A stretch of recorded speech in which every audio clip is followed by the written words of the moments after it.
Raising rent is a legitimate landlord right, but it has to be done correctly, and in some markets, it's subject to legal limits.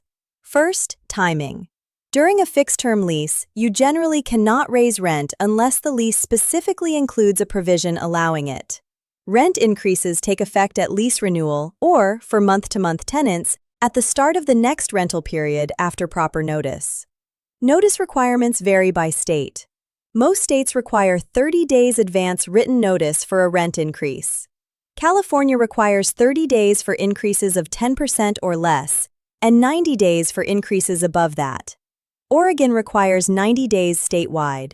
Check your state's specific statute. Rent control limits. If your property is in a rent-controlled or rent-stabilized jurisdiction, annual increases are typically capped at a percentage set by the local government, often tied to CPI or a fixed rate. California's statewide AB 1482 caps increases at 5% plus local CPI, or 10% whichever is lower for covered properties.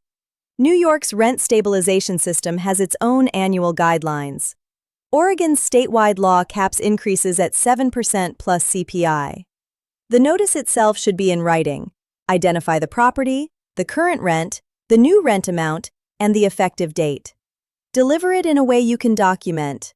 Hand delivery with signature, certified mail, or electronic delivery if your lease permits it. Retaliation protection. You cannot raise rent in response to a tenant exercising their legal rights, complaining to code enforcement, organizing tenants, or requesting repairs.